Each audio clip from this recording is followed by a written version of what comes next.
please welcome the co-chairs of the SVA MFA Design, designer as author and entrepreneur, Lita Talarico and Steve Heller.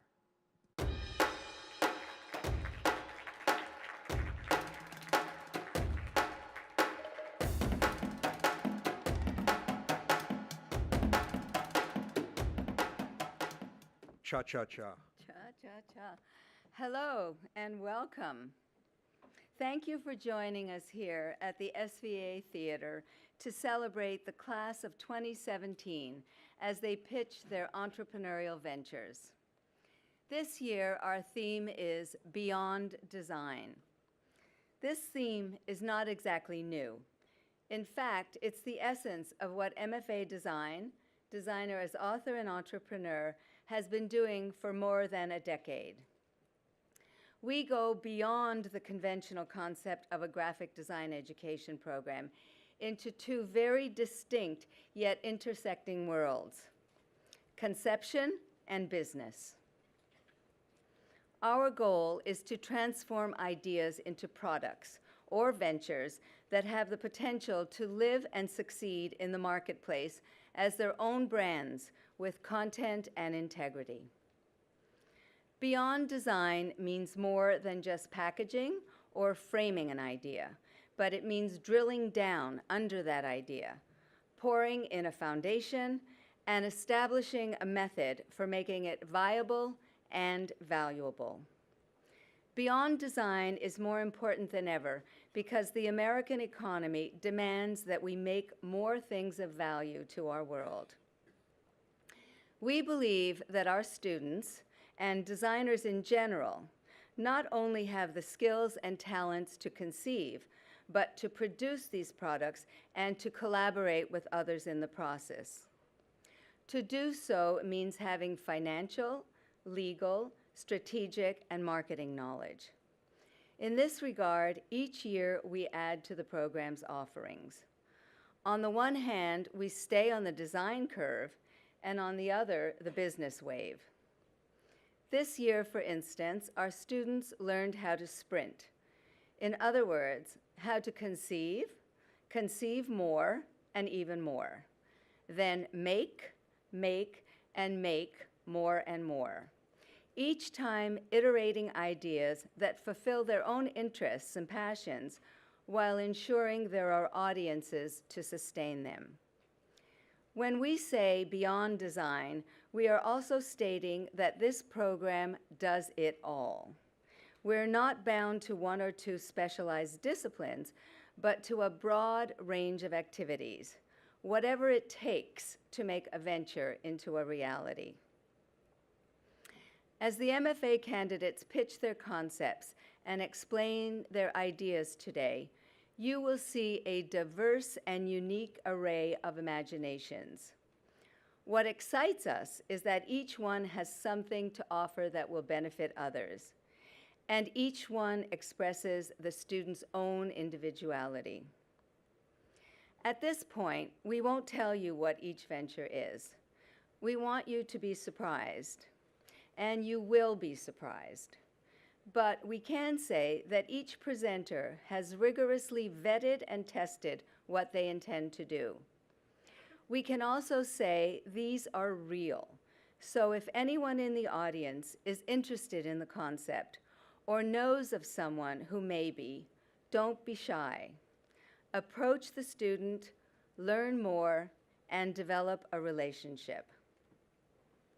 So this forum, this program, this concept of design entrepreneurship, which we pioneered almost 20 years ago, would not have been possible without the dedication of our faculty. So we're going to say a few words right now at the outset about our faculty, some of whom are here today and will be speaking, like Ken Carbone, Kevin Brainerd, who have done wonderful work with all the venture students. There are also three who have been with us, who are not here today, from the very beginning: Milton Glaser, Stefan Sagmeister, and Warren Lehrer. Their contributions are truly immeasurable, and you probably all know why. Over the years, we have grown our Thesis Venture faculty exponentially, adding business and prototyping to the curriculum. Among our core venture teachers are Anthony DeVella, who will give our endnote today. Stick around. John Kilpatrick, who's the CEO of Samsung's Accelerator, who vets the pitches. Linda Holliday, who is our serial angel and starter-upper. Frank Martinez, our veteran legal eagle, who has helped students with all contract and other legal needs. This year we had Jane Fujita, who helped prepare the students to present.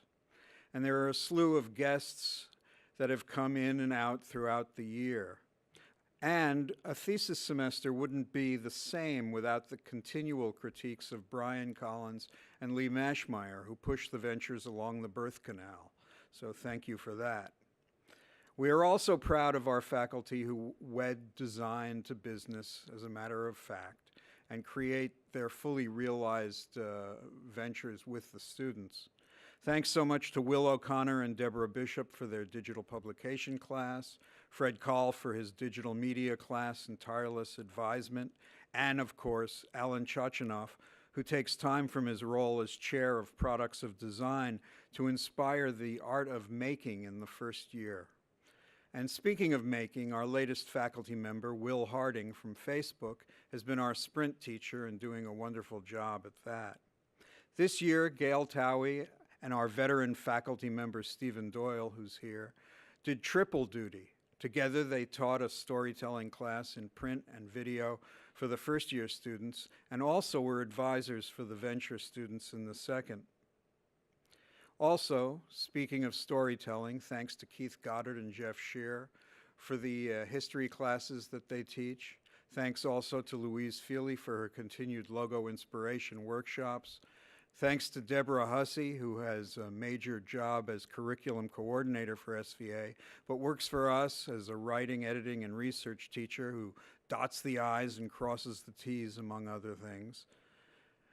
We are particularly thrilled that 2 MFAD alumni have taught in the program for a number of years. They also happen to be business partners. They're the partners of OCD who met when they were students in our program.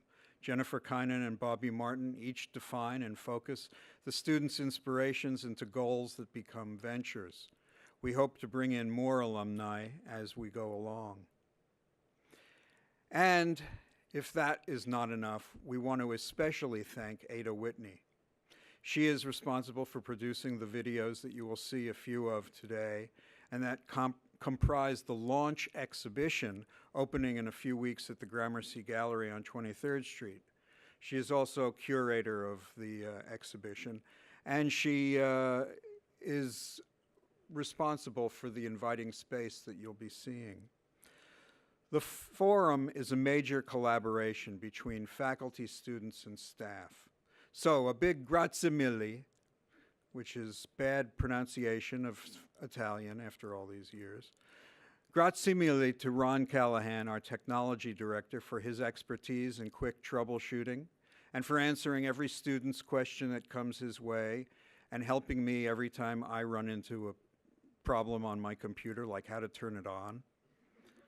We welcome Veronica Gulliver, our new operations director, who's been a great asset to us all.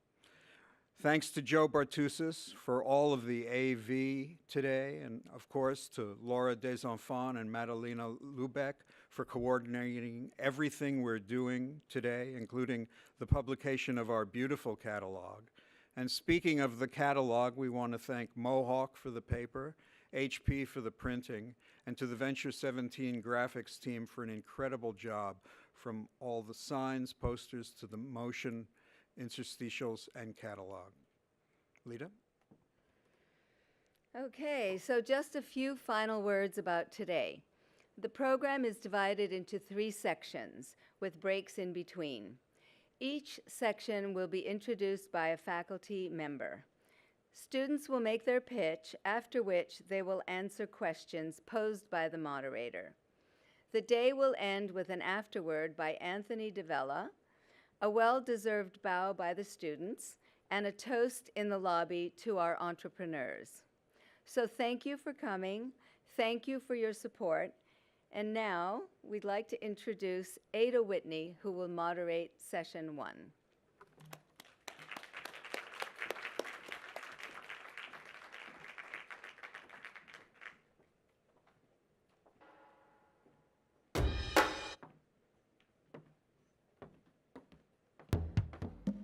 Hello, we finally made it here.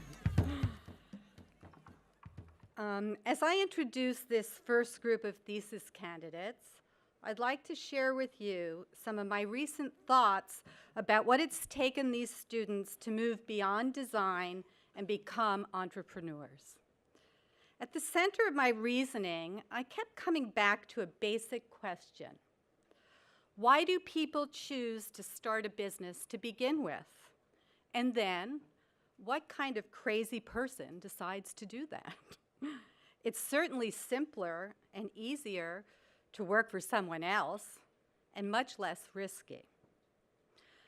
I had a few ideas about the answer to that question, and they are at the heart of the work you're about to see today and at the core of these students' entrepreneurial spirits. 1, you have an idea for a product or a service that doesn't exist as you imagine it could, or maybe more importantly, should. 2, you have a spirit and a passion for your idea that propels you to set out on a journey into the unknown and untested. This is where the crazy part comes in. 3, you never take no for an answer, and you're not afraid to go back to the drawing board. I'm sure everyone here knows exactly what I'm talking about. I know these are factors that drove me to start my company, Beehive, 23 years ago, and they are boldly evident in these students and in their ventures. They have the fundamental spirit for what it takes. And for the past 2 years in this SVA MFA design program, they have been nurturing what they were lacking in skills and knowledge to learn how to take an idea and turn it into a sustainable business. For my part, I work with the class on how to craft fundraising and promotional videos designed to generate buzz and raise money. We focused on developing compelling stories about their products and the right voice and aesthetic to connect with their target audience. The aim was to get them excited, engaged, and eager to hear more. For some videos, like Efren's Cashew Coffee, it entailed trips to Puerto Rico's coffee farms and shooting live action. For others, like Vedanti and her venture Crisscross, it meant capturing the imagination of young history students with the wildest, funniest pop animations you'll see today. Big picture, these students are adventurers with projects that will take us into distant universes, like Jose's card game, The Alternates, or into surprising new romantic escapades designed to bring spark back into our relationships from Reina. They are explorers with a drive to make the world a better place and an awareness of the time we live in. Like Fiorella and Wordly's immersive language experiences that push us out and away from the digital world. Or Sarah and Naksh, the publishing house that rediscovers the lost art of Saudi Arabian storybook illustrators and writers. They are passionate, determined risk takers, innovators with a thirst for knowledge, and a drive to share, like Yimeng and her innovative digital tool, Lens, that will change the world for dyslexics by making it easier for them to read. So in this master's program, they have learned how to be adaptive, able to pivot, change, and evolve, all essential. They have taken hold of their courage to endure testing and invite challenges from the faculty, their advisors, and peers. They understand a great idea is just an idea. Beautiful branding is just a pretty picture or package, unless you have a rock-solid strategy based on strong market research, a strong business plan to back it up, and then, yes, importantly, a uniquely designed product, brand, and campaign that's built to stand out in a crowded marketplace, create buzz, and sell. These students that you're going to see are a unique breed. They are creative dreamers and realists. They are entrepreneurs in the strongest sense of the word. They have become fearless. So without further ado, I'd like you to meet our first group of thesis candidates.